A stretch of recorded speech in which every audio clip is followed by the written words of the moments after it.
On this episode of the Who Is This podcast, we were fortunate enough to have Reed Richins in his studio. Had a great conversation with Reed, told us his story, been in the business for over 35 years, just a really cool story of success, and just a great guy, great example of community involvement. This community really owes so much to Reed, and we're appreciative for the time that he spent with us today. Enjoy. So, Reed, welcome to your studio. Thank you. Yeah, we're happy you could be here today. It's awesome for us to be in my studio. Yeah. I'm going to fix levels while we talk here. Awesome. Okay. Yeah. That's why you're just sitting there, because you really do know what you're doing, and a little bit. We don't. So sometimes. Yeah. I think we're okay. So, how was the first run? You did a run last week in here. Dude, the audio. Are you getting it? Figured it out? The audio is awesome. Good. Yeah. It and went great. Yeah. The audio makes all the difference. Courtney did a really good job matching it up with the video. It looks good. We're going to play around with a few things. This one, the angles are going to be a little bit different. We have some tripods coming. You don't get like the shot looking up your nose? Yeah. People had to stare up my nose the whole time last time, but that's all right. See if you got a bat in the cave? Right. Yeah. No, it looks good. It matches up with the video really good, and I mean, bottom line, the audio was fantastic. Good. So she's having a hard time getting it onto YouTube and stuff, so we'll be posting these two episodes probably pretty close together. And when you do, we will, as we talked before, we'll share it. And get them up there. Let everybody know who you guys are and what you're doing and your new thing. And I'm not interviewing you. Hold on a minute. You're interviewing me. No, dude. I'm a guest on your show. Yeah. I'll be quiet. I'm used to it being the other way around. Hey, you take we're just here to talk about you. So just a conversation. Yeah, you're good, man. Well, the first thing I have to say is I've been doing radio now for 35 years, and everybody says you have a face made for radio. Well, here it is. This has got to be one of the few times where people can see you while you're talking at the same time. Yeah, I mean, we've had a bunch of people live on Facebook in the studio, and we've had guests in there, and but a lot of times people are like, and now I'm just old, because it used to be when I was younger, people would be like, oh, I thought your voice sounds like you're a lot older. Don't say that anymore. Yeah. You're freaking old. When did that start? Did you notice? You're like, oh man, Yeah, there's a point where like they stop saying that you sound, older than you are because, well, hello. That's hilarious. Yeah, I'm watching these levels too a little bit. But yeah, anyway. no. Are all three of the mics on? Yeah. Okay. Test. Yeah. See, there you are. Wait, where was he? Test. Oh. Yep. See that? And then when we laugh and stuff, it gets a little louder. Yeah. Yeah. And then you're there. See when that? I sneeze, it'll jump up. So cool. Yeah. Well, anyways, this is the Who's This podcast. Okay. You are our first guest in the new studio, which happens to be yours. My studio. Thank you for letting us use it. And I saw all the other episodes that you guys were doing, and I thought they were great. But I'm an audio freak. We do sound for. My company does sound. My radio stations are all about that. And I was like, they just need some help with their audio. Yeah. So I offered the use of the studio, and you're trying to get a fresh start and a fresh location. And I said, here we are. And then my logo happens to be on the wall for everybody to see every time. Yep. Perfect timing too. And we appreciate the offer to help, because I do think that it's going to make a huge difference. Yeah. So definitely. It makes all the difference. After listening to that audio on that first episode, it's like, why didn't we call Reed a year ago? You know? And we've done a few podcasts in the studio. Eastern Arizona College had one for a little while. They produced in the other studio, in the on-air studio. But we decided I didn't trust you guys to be in the on-air studio. So we decided to come in the production studio. Yeah. We don't trust us. We would have pressed the wrong buttons for sure. Yeah. Maybe and this conversation would have been going on over Dave Ramsey or something. Yeah. Oh, that's all right. That would have been great. What was I gonna say? The timing of it all really worked perfectly. Oh, that's what you mentioned. It's been like a year. I hadn't even thought about that. I just threw that out there. Has it been? Yeah, because it's probably been pretty close. It was after when we got back from Florida. Is when I was like, let's go. Like, let's start doing it. We need to start doing it. We finally just started throwing some episodes out. So we might have had our year anniversary and didn't even celebrate, but that's all right. Well, we can celebrate today. Yeah. I think this is a Happy good 1 year. Yeah, this is a good anniversary episode. Yeah, here we are. But honestly, enough about us. The show is about you. So you mentioned you've been doing radio for 35 years. 35 years. And I cannot believe that, honestly. So start at the beginning. How did you get into it? 100% an accident. Like a lot of things. Really? Yeah. I mean, so I've been a musician my whole life. I played drums in bands since I was 12 years old.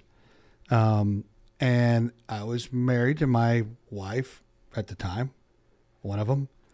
And we were musicians. Only one at a time, though. Right? Yeah, only one at a time. Let's get that straight. We were both playing music together in a band at the Stadium Club right here down the road. Uh-huh. And it was I was going to school at the time. EA had a great electronics program, and I was in the electronics program, and and I've been playing music forever. And so I'm playing drums, she's playing keys, and we had replaced another husband and wife team. And in this band, it was a house band. What was the name? That band was called Rush Hour. Okay. And I still play to this day with the guitar player. Awesome. From Rush Hour. So we've been together for 35 years. Wow. Well, more than that. Anyway, we were both full-time students, and that's how we were making a decent living playing music. 4 nights or three nights a week, both of us together. We were working 4 hours a night. It was great. And then all there at the Stadium Club? All at the Stadium Club, 3 nights a week. It was just perfect. A perfect college gig, Yeah. And all of a sudden the owner came up to us one night and said, "Hey, that husband and wife team that you replaced, they're coming back. See you later." Dang it. And they gave me a 2-week notice. Well, I didn't take the 2-week notice. I told them to, Yeah. Uh-huh. We'll spare all the, it was devastating. Yeah. It was devastating because I needed to finish my education and she needed to finish her education, and it was our living. And so I literally walked up one of the patrons at the bar. It was probably about, half out of it, maybe. At the end of the night, I walked up to him and said, "Hey, I need a job." And he was a guy that ran KATO at the time. Oh, okay. And he said, "Well, what are you doing tomorrow?" I said, "What do you want me to do tomorrow?" Tomorrow would have been Sunday. So that same night that he told you, I literally you walked up. To him right They told us on Saturday afternoon. Okay. We played Saturday night, and I was like, "We're out." They Yeah. wanted us to stay 2 weeks.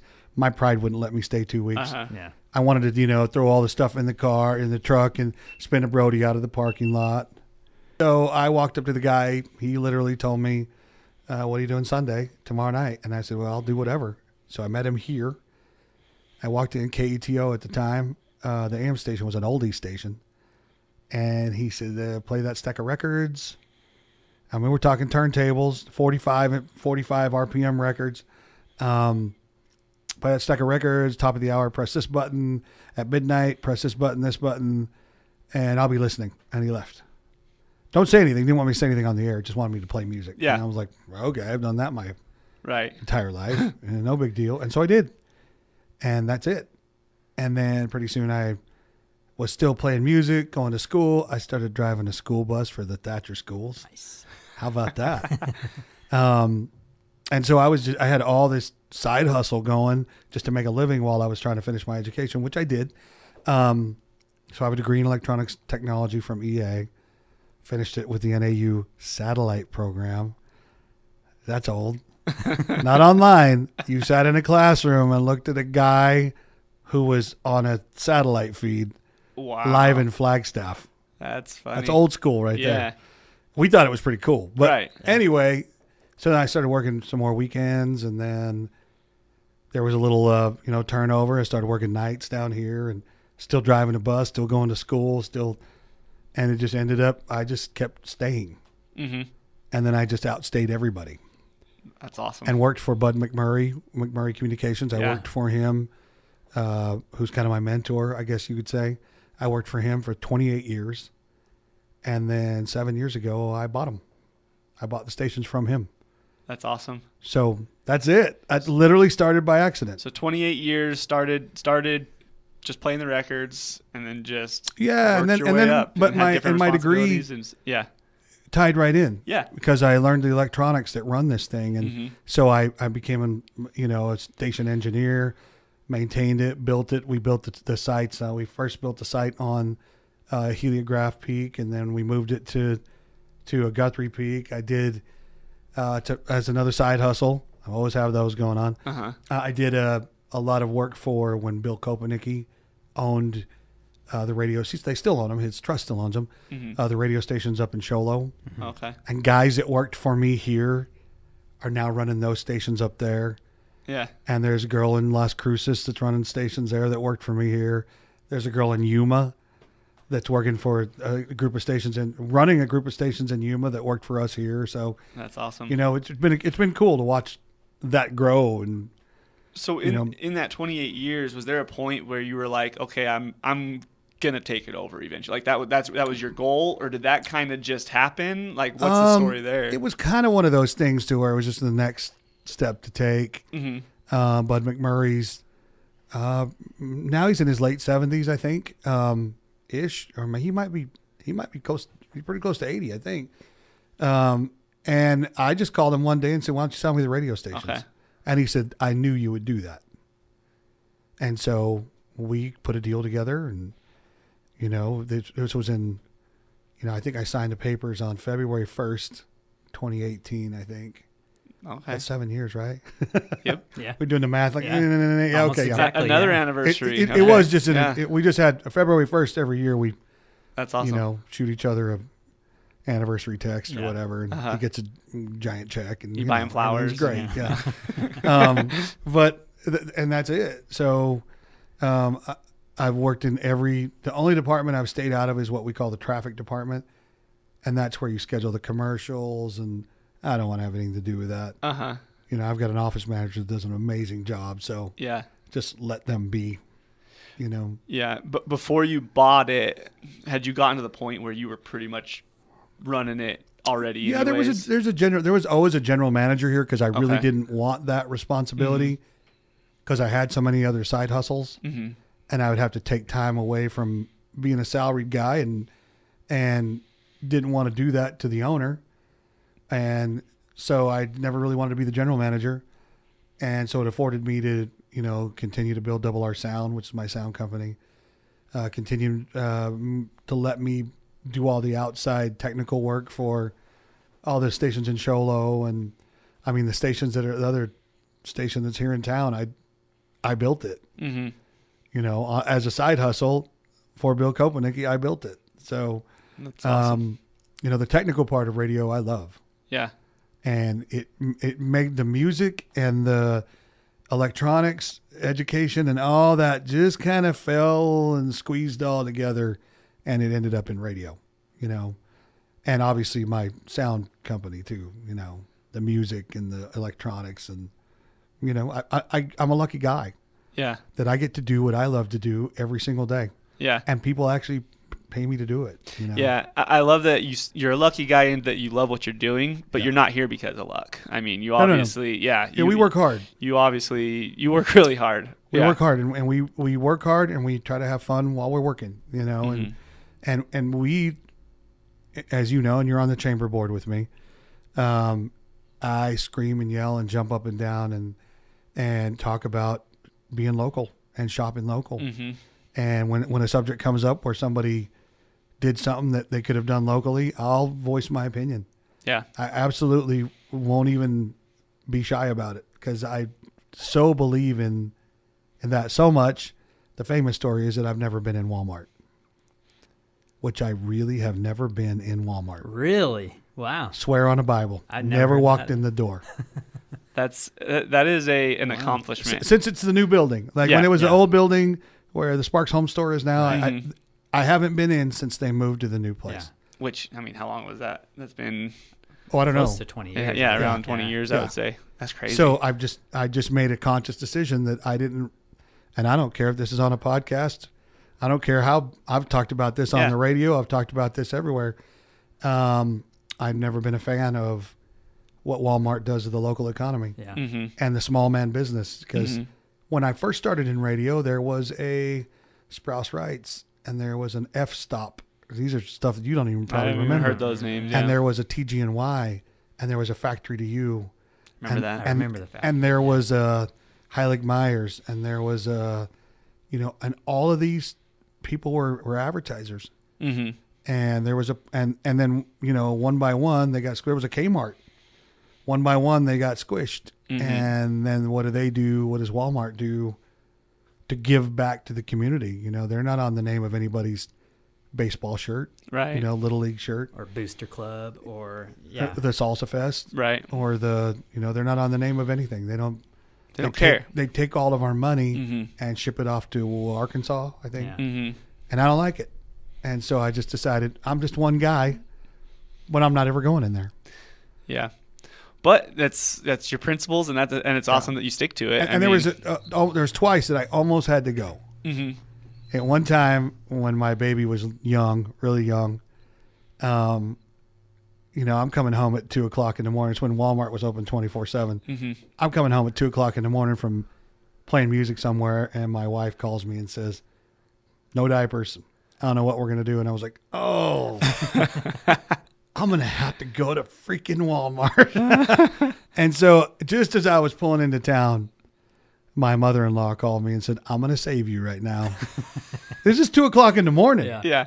I'm going to save you right now, and I'm going to go to Walmart for you. So I didn't have to go. The other time, we were doing a pack to school.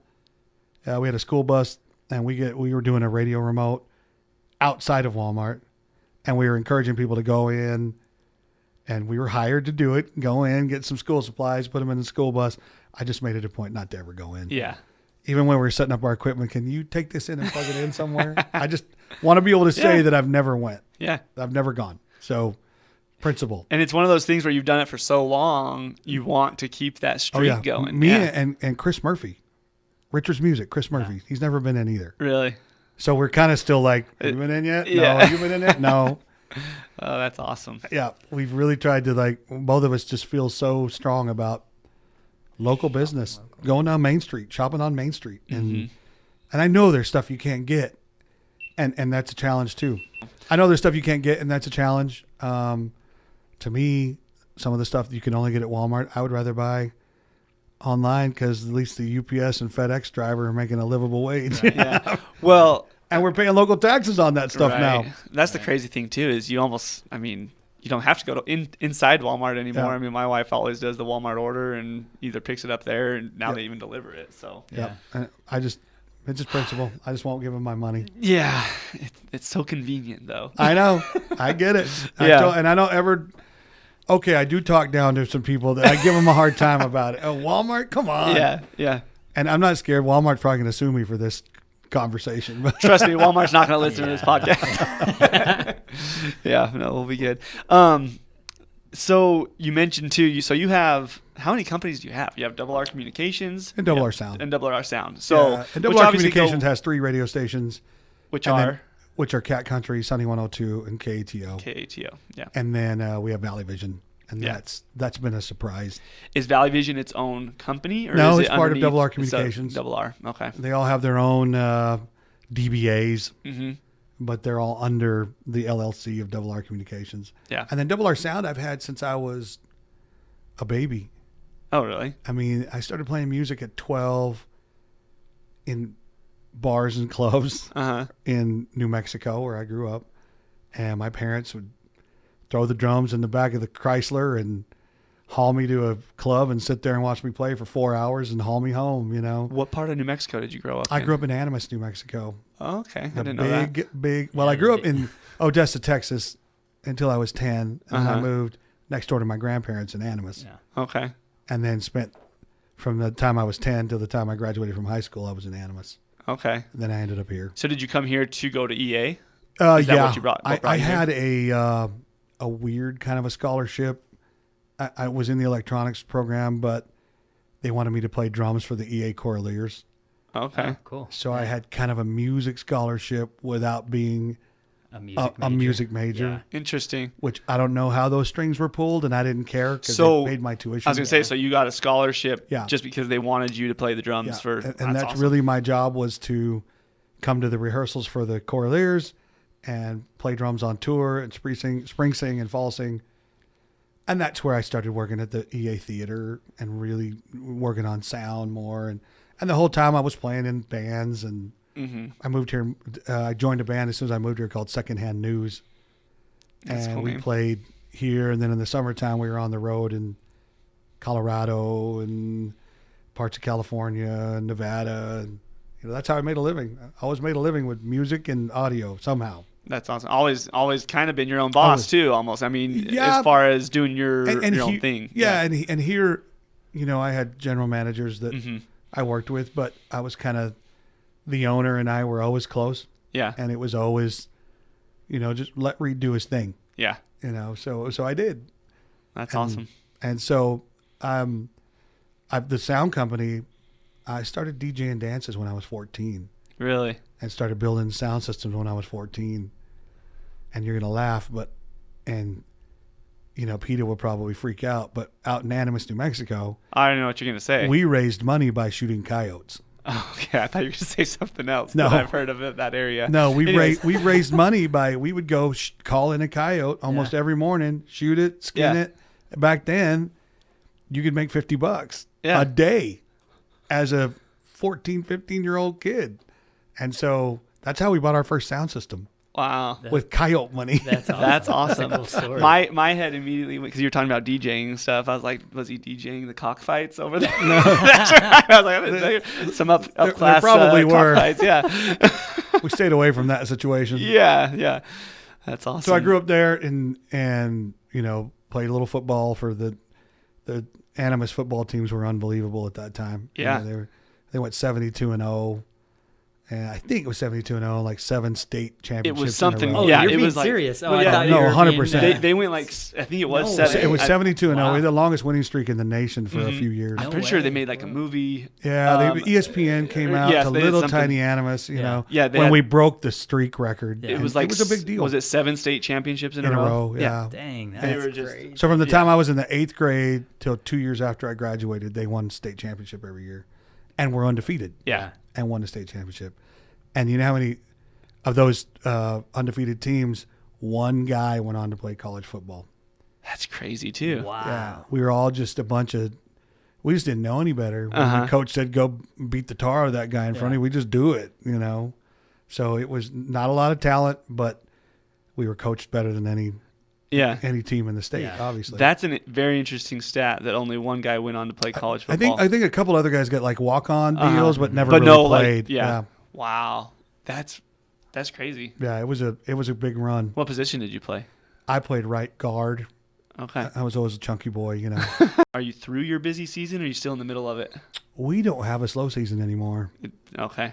We really don't. I mean, we got some that are crazier than others. Mm-hmm. In Arizona, from Labor Day, from the beginning of September right up to Thanksgiving is just, there's something all the time. Yeah, that's back to back. I was thinking about this on the way here. Like, you're really the only one that can do the big events. There's some DJs around, but to do these big events, Yeah, you're the only guy. and we have honed that in. Yeah. We've literally built systems that we can split and take to other places. And, there are times where we've done 2 full-blown concerts at the same time. Now we have 2 stages now. Yeah. Mm-hmm. The Chamber's got a stage. The Lions have a stage. And we'll send one to one place with one rig and one to another place with another rig. And we do everything from some tiny little thing to, a concert for 5,000. We've done some cool shows, really cool shows. Do you have a favorite that comes to mind?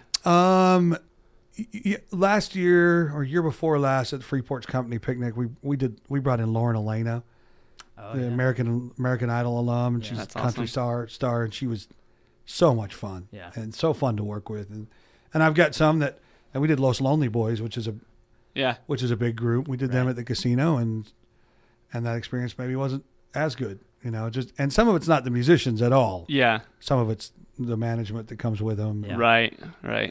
And our job is to, they have what's called a rider. Like every band has a rider, and this is what the requirements we need to play for your event. And so our job is to fulfill that rider. And that gets interesting. I was going to say, do you have a... There's weird stuff on it sometimes. I want to know some of, do you have anything that comes to mind? There'll be just weird stuff like they're specific about a bottled water. Yeah. And in Globe, Arizona, maybe you can't get that bottled water. You're right. We've done a lot of great big shows. We've done little tiny ones. We got some coming up. We've done, we do everything for Freeport McMoran, from Morenci to Miami to Baghdad, clear up to Baghdad. And Obviously, we've done the Salsa Fest every single year that it's been here. That's what? How many years I don't know. now? Somebody asked me that the other day, and I couldn't remember. Huh. And then we produce Battle of the Bands every year, and it's 22 years old. And I didn't realize Battle of the Bands was that long. Yeah, and we do, and we produce Gila Valley Idol, and we're in the middle of it right now. Yeah. And it's 20 years. This is our 20th year. Really? Wow. I didn't know that either. It's crazy. And that started on a whim. All of that stuff started as an accident. And all of it. Which you were behind all of it, correct? Yeah. Yeah, I just Battle of the Bands started like, well, let's get a few bands out here, It's our 4th of July weekend. Let's cook some hot dogs. We'll sell hot dogs for a nickel. And this was 22 years ago, so hot dogs were a nickel. Right. And let's get 2 or 3 bands out here. And the next year I thought, well, why don't we have a Battle of the Bands, Yeah. And it just has gone and gone and gone. Now it's a 22-year-old event that brings in, a couple thousand people during one day. And a lot of people look forward to it. Yeah. A ton of people look forward to it. So and it just, like I said, it was just an accident. Gila Valley Idol, American Idol was a big deal on TV, and I was like, hey, why don't we do a local version of that? Yeah. Had a couple of prelims, and then we sold out. It's Manor 415 now. We sold that out because the Center for the Arts wasn't even built yet. And I was like, oh, well, I guess we'll do it again next year, and then here we are 20 years later. It all just starts with an idea. Yeah. That's awesome. What's great is like it's something to do. Like everybody get a lot of complaints about just there not being ton bored, to do, yeah. and this We is try. something to do, and it's fun. Yeah. And it's every time I haven't been every year, but I've been several years. Right. To the main event. Yeah. And it's a lot of fun, and it's engaging, and it's and we've got we have there's some people, and I was just talking to one of them. We were in Morenci last week and with Gila Valley Idol, and there are people there that won. She won in 2009. Her name's Teresa Campbell, and I love her family, her and her husband. Every time we go up there, they feed us, and there are probably some of my closest friends now that we would have not ever met if it hadn't been for Gila Valley Idol. Yeah. Mm-hmm. And now they're just, I look forward to seeing them every year. And I might only see them during Idol. Mm-hmm. But, and there's all kinds of people here in the Valley that have been former winners. And, Darren Kamai, that his little group Island Style, they perform. I met him through Gila Valley Idol. Right. Now he's performs all over the place with us. I've taken him to Baghdad. We've taken him to Miami, Yeah. and we met because of Gila Valley Idol. That's awesome. So there are lots of people like that that you meet, and you're like, I want to work with you some more, So I'm proud of it. I'm proud of Idol. I'm proud of a lot of the events that we've done that have carried on. The elementary school food drive is one of the things I'm the most proud of. Mm-hmm. We've literally gathered 1 million pieces of food in all the years that we've done it, and we were at the 200,000, then it got to 300,000, and and just year after year, and all the sponsors that make that happen, and our Neighbor's Pantry, they literally bank on us being able to do that. Mm-hmm. And this last year was one of the biggest ones ever. The economy was a little bit better than it was the year before, but yeah. I know my kids enjoy that. They make it a competition between classes. And, I made that a competition. And we did this food drive with the Hacienda motorcycles. I don't know if you remember Hacienda. Yeah. Mm-hmm. That became Desert Riders Motorsports. That became Maverick Motorsports. And we did it with Hacienda. And the adults kind of just stopped doing it. We'd have bring some cans of food and get, a discount or whatever. And they kind of stopped. So I was like, what can we do to rile up people to donate food? And I thought, well, kids will do it. Yeah. For a pizza party? Yeah. Yeah. So we did that. Domino's, every single year we've done it. Domino's has done a pizza party for every class in every school.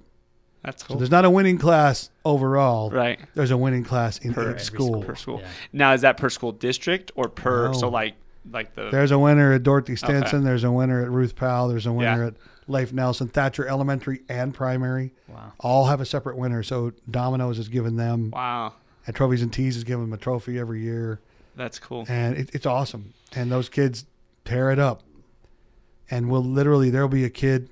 There's usually one in every class that's like the superstar. Yeah. Right. Yeah. The The kid parent that's knocking on doors. The go-getter, cans, the guy that's walking around their neighborhood with a wagon, knocking on doors asking for food. Yeah, You know? and maybe the parent that wants to be the winner too. You know, wants to be known as the. And I had my son's in junior high now, but I thought, well, I got to put my money where my mouth is. So I'd work with Thrifty, of course, the local store, and I would have him order a pallet of ramen noodles. That's awesome. A whole pallet. Yeah. That's awesome. And I thought I was helping out. What I realized now that he's in junior high is I was actually hindering it. Because after 2 or 3 years, these classes were like, well, we're never going to win. Yeah, he's going to win. Oh, yeah. They just gave up. So they would just give up. Yeah. And so now that he's gone on, all of a sudden all the numbers for all the rest of the classes, they're actually competing. So I thought I was helping out the situation. I probably heard it. That makes sense. But I never thought about it that way. I thought, oh, yeah, well, then beat me. Come on. Right. You know? They just threw in the towel early. Yeah, they're like, well, and I would tell them, you're probably never going to beat me because it's my program. My son has to win. Right. That's funny. So how many kids do you have? I have 3. Okay. I have 2 adult daughters. They're both married. One is 32. Yeah, 32. Okay. She's married, lives in Seattle, Washington. No grandbabies. Do you see her very often? Or? I see her as much as we can. Yeah. She lives in Seattle. We were up there twice last year. Okay. And I love visiting up there. Yeah. Would never want to live there. Just saying. Right. Love you, Randy. But I love visiting. And then I have another daughter that's married and living in the Phoenix area. Okay. No grandbabies. Okay. And then I have a son that's 14. So I got a little bit of a gap right there. A 15-year gap. Yeah.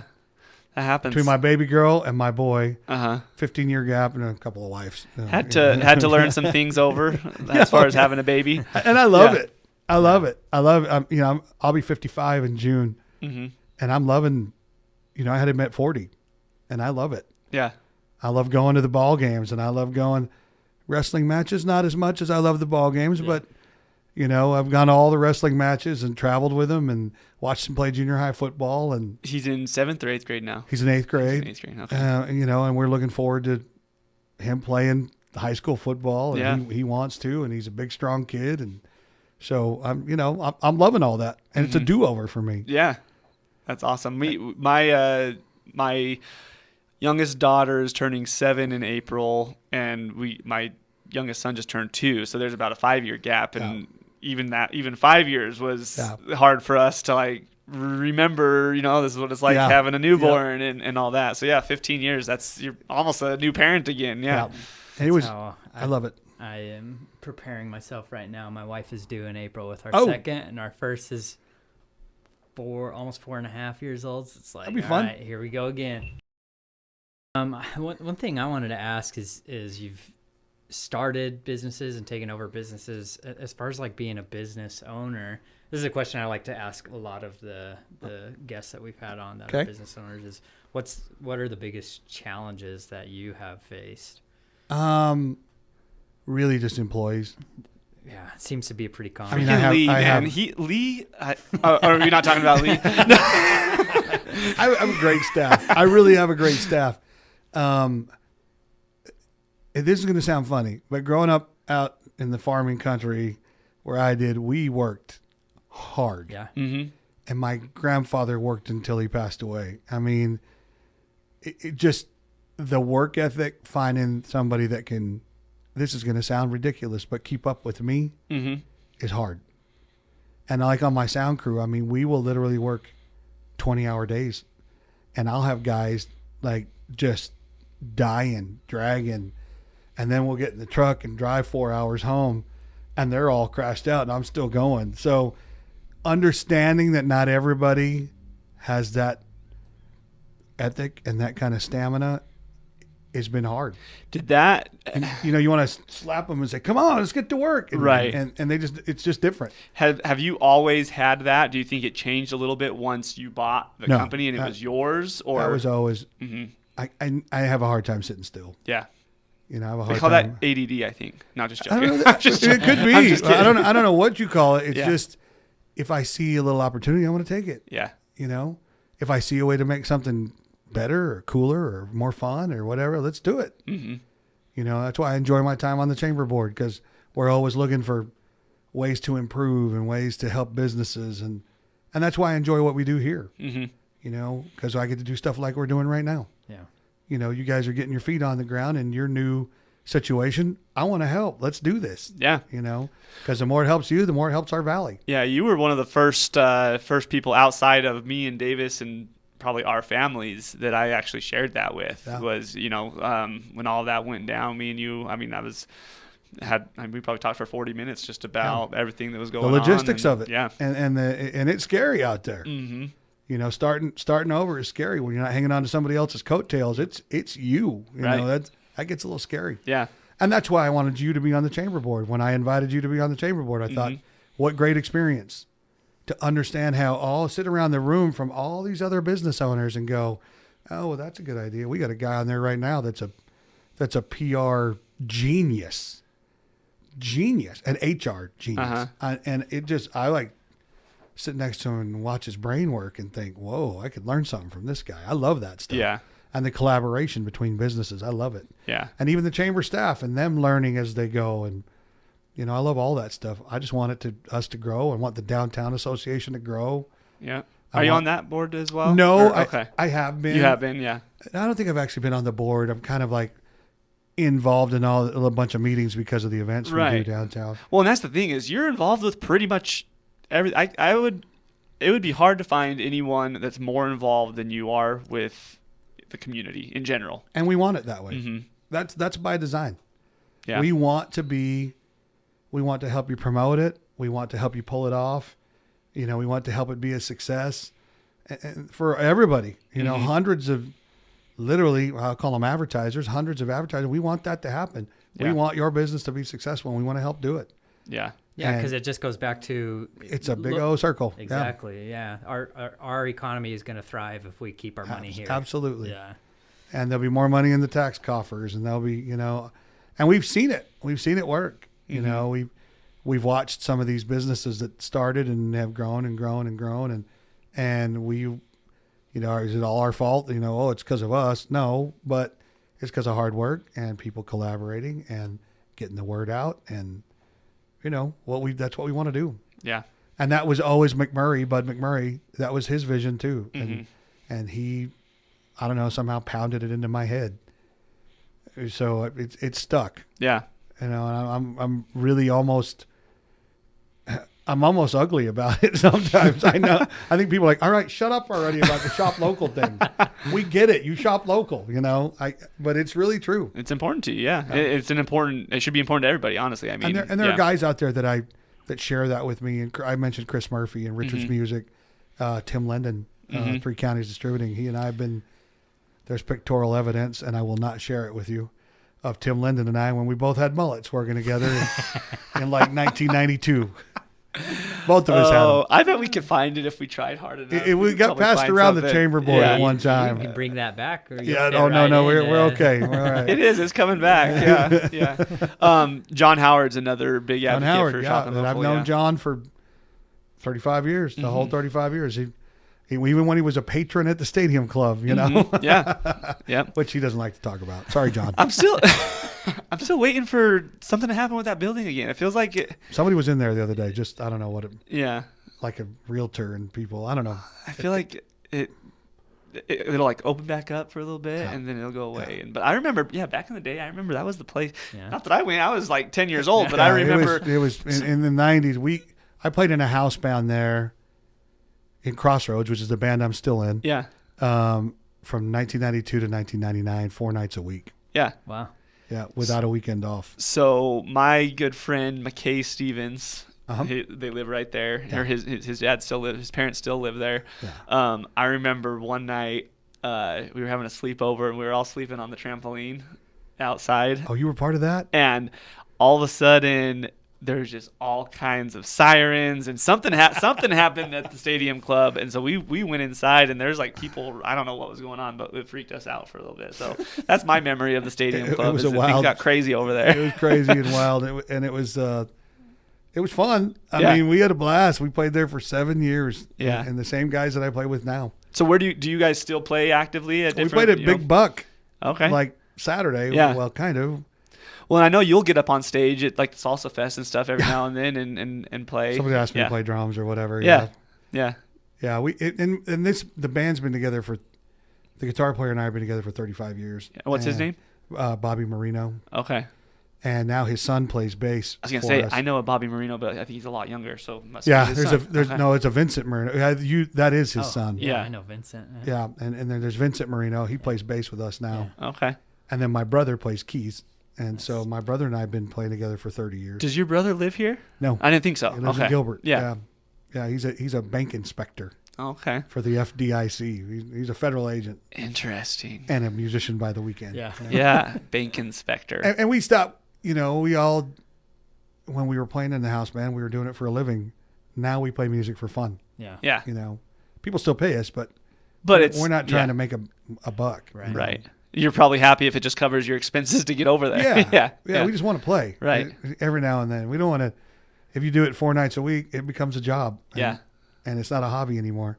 Right. It's just like if you get to golf 4 days. No, that's probably a bad example. I'd be okay with that. Yeah. Where do I sign up? Unless somebody made you do it. Right. Then you wouldn't want to do it anymore. Right. That's You'd a be good like, point. I got to go golf today. That's a good point. Yeah. Yeah. I mean, let's try it out. If anybody out there wants to make me golf, I might sign up. But that's where I was telling you earlier that I'm lucky. Yeah. Because people pay me to do things that I love to do. It's like people would, if they would pay you to golf, that's what you do for a living. Right. Well, this is what I would do for a hobby. Yeah. And people pay me for it. So I love that. And not many people are in that boat. So that is And I very tell my cool. daughters, I've just been my daughters are both musicians. Mm-hmm. And I've told them all, I've just been like, find something you love and try to make a living at it. Because it doesn't feel like you're going to work. Yeah. It feels like you're going to, play. Right. Yep, you're definitely in the minority as far as, I mean, majority of people, unfortunately, they work because they have to. Yep. Yeah. And we all have to, but it's nice to love what you do. Yeah. And work with people that you want to work with. Yep. 100%. And get to work with, guys like you and watch you guys. Like I remember when you were just little kids. Mm-hmm. Yeah. And watching you doing guys. the food drive. Yeah. Yeah. Exactly. The food drive's been around that long. Yeah. Yeah. And watching, you guys, get your feet on the ground, and now you're moving to your new. Have you talked about the new location yet? Yeah. That was last episode. Oh, you we did haven't talk posted about yet. it? Yeah. Well, yeah, it's going to be awesome. Yeah. We're looking forward to it. Another we're timing for thing. it. Perfect timing, Mm-hmm. and it's going to be a great location. It's going to, perfect situation for us, I think. Yeah, I'm looking forward. You're going to be we're not too far away from being neighbors. Yeah. Exactly. It'll be good for sure. Well, I'm super happy for you guys, and I want it to be a huge success, and I want to promote this podcast. So, well, we'll get some more episodes going, and so that we can. Cool, man. So I always I like asking this question too. Is there something that people don't know about you that you want to share? I don't know. I'm kind of an open book. Yeah. And I'm kind of in the public a lot. There's something they don't know about me. Probably not. I mean, I grew up in Odessa, Texas, and a lot of people, there's no accent or anything left. Uh-huh. I do know that when I moved from Texas to New Mexico, my 5th grade teacher called me Tex, and I guess I had a pretty strong accent. I'm really glad it went away. That's awesome. My wife is from Dallas area. Yeah. Her mom. It's strong. Oh man. And I had it, and I didn't realize my parents had it. We all had it. But other than that, no, I don't know that there's anything that people don't. I mean, I can't think of anything. Yeah. Any deep, dark secrets. I mean, something that he probably should keep more under wraps than he does is he's a huge Dallas Cowboys fan. Thing. I was thinking the same thing. Well, and that goes back to growing up in Texas. Yeah. Yeah. At least it makes sense. That's what you did. Yeah. I mean, and then I moved to New Mexico. There's no team in New Mexico, so I kept the Cowboys. Uh-huh. Then right when I moved to Arizona, the Cardinals moved to Arizona, and you could go to Sun Devil Stadium at the time, and it was like a home Cowboys game. I think it's still kind of Same. that way. It is a little bit. People sell it's a whole different StubHub, Right. SeatGeek kind of a thing. But, Right. But at Sun Devil, they called it Texas Stadium West, is what they called Sun Devil Yeah, Stadium. that's funny. And the 90s, the Cowboys won Super Bowls, and the Right. Cardinals were terrible. Yeah. So there was literally 80-20 Cowboys to Cardinals fans. So Right. yeah, I'm a diehard Cowboys fan, and win, lose, whatever. I've been to the 1 in 15s, and I've been to the Super Bowls, Yeah. So it is what it is. I'm a diehard. I won't change. I respect it since you're from Texas. Yeah. The ones that drive me crazy are like the kids that I grew up with. They're like Packers fans. I'm like, why? Where did that come from? Right. Yeah. And I respect anybody who's a fan that'll stick with it. Yeah. I agree. It's not the warm weather thing. Right. It's just I'm a diehard. Yep. And I'm staying a diehard. If you're a fan, you're a fan, and that's great. But yeah, don't be a fan because they're doing good this year. That bugs. That's or what bugs because me. Taylor Swift is dating the tight end. Travis Kelce. Yeah. Yeah. And so my daughters are all football fans, and their husbands are hardcore football fans. So they have left me. To their husbands' teams. Yeah, well, one is a Cardinals fan, and now they live in Good for Seattle, her. but they're a Cardinals fan. Uh-huh. And then the other one is a Steelers fan. So what we've done, we don't do Christmas gifts anymore. We go on football trips. That's cool. That's awesome. And I take them. I take them on a football trip, and we went to Dallas, Pittsburgh, in Pittsburgh. We've We've that's a gone cool to stadium. Dallas Cardinals in Dallas. We've gone to Tennessee Cowboys. If I'm buying the tickets, it's going to be a Cowboys game. Yeah. And I'm not just buying the tickets to the game. I'm buying the plane. I'm buying the Airbnb. I'm buying the whole. That's our Christmas. Yeah. That's and a cool we love tradition. it. Yeah. It's what we've done the last 5 years, I think. That's And awesome. So where's this year? Have you made those This plans year we're yet? going to do the NFC East, which is either Washington D.C. or New York or Philly. Okay. I really want to be that jerk at at Philadelphia, Good luck. Yeah. especially after they just won the Super Right. Bowl. I want to be that guy that walks in an old school Troy Aikman jersey. I just Yeah. want to get the experience. Yeah. Where did you go last year? Last year we went to, it was in October. We went to Pittsburgh. Okay. It was Dallas, Pittsburgh, in Pittsburgh. That's awesome. A few years ago, I went with my in-laws because they're big Steelers fans. They are true Steelers fans, though. Right. Anyways, we won't talk about that. But we went to a Steelers game in Pittsburgh in January. The coldest I've ever been in my life. But it's so awesome. It was a very cool experience. And being there I'm at a the diehard stadium. Cowboys fan, but that stadium has an atmosphere to it. Oh man, it was like none other. when they play that song in the fourth quarter. Yeah, I that can't Renegade think what song. Yeah. Yeah. It was a cool experience. It was Ben Roethlisberger's last final home game. Wow. So that was cool. Did you ride the ferry over? No, we didn't ride the ferry over. That was a way cool experience. Was it? Yeah, we were actually there New Year's Eve too, so that was cool. Seeing fireworks going up, different. It was very picturesque, and it was a lot of fun. Yeah. So I think it's a cool city too. It's cool visiting different cities and different ballparks. I've gone to a lot of different baseball stadiums. Yeah. It's fun seeing other teams and other experiences. And that's what we've decided. Yeah. For Christmas every year we're going to go.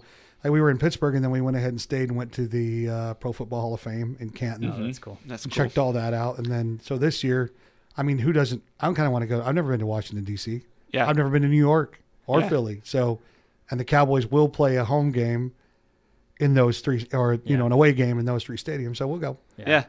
Well, whichever one fits our schedule the best, that's the one we'll go to. And sometimes it gets a little pricey, but Yeah. But then I don't have to buy any Christmas presents, so Right. it's okay. And then you don't have all the junk afterwards. Yeah. Yeah, my friends and I do something similar. We pick an away Cardinals game every year Yeah, and go to. Exactly. I'm not invited. I haven't been invited to that trip. I mean, that's cool, dude. Whatever. The coolest one though was Drew Brees' first home game back from an injury when we went to New Orleans. Oh and yeah. the cheer that he got when he ran onto the field, it was like an emotional experience. It was. You guys have been doing it insane. for that long? Well, I guess when was that? That was I feel like been a Drew while. Brees. 4 or 5. Maybe years more ago, than that. 6 Yeah. years Yeah, ago. that's cool. When was that? That's cool. Because Drew hasn't played in a long You know time. what? That was right when I got married, so 7 years ago. Really? I think. didn't realize you had been doing that for that long. That's That's a cool awesome. tradition. Yeah. Love that. Love That's that. fun.